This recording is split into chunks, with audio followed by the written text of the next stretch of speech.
Ai, goeie môre Suid-Afrika. Kom ek wys gou vir julle, daar kom die son op. Dit is nou 12 minute oor 6. Daar kom hy op tussen die bome. Daar sien hom eers tussen die bome op. Okay. Dit is die ooste kant van Suid-Afrika. As ek so draai, kyk ek nou noord. Hierdie gebou is interessant. Hy het 'n lang gang wat van daai kant af loop so toe. En dit is die gebou daai wat jy daar sien.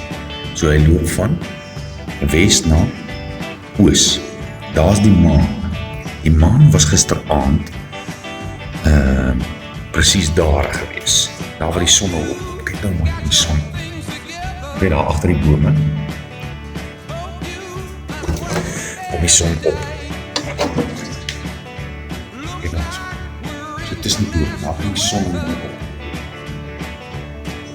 Die son sal ons dalk sien as ons nou afsteek. Kyk hoe mooi kom hy op.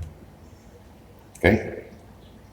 Tussen die bome, eers onder die bome, dan kom hy op, hy gaan nou sy kop uitsteek, daar steek hy sy kop uit, dit is die ooste, en daar is die maan, met onder die vensterse.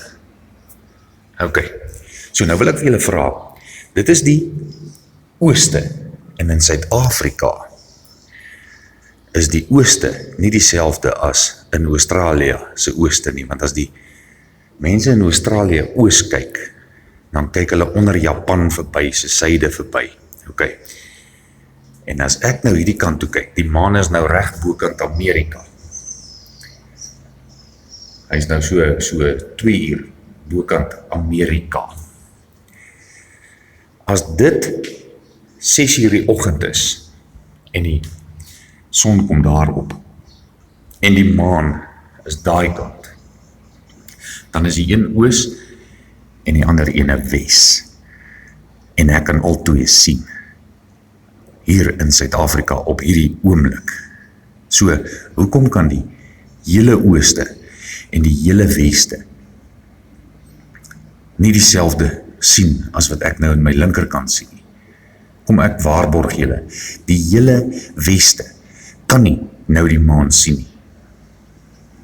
En die hele ooste kan ook nie nou die son sien nie.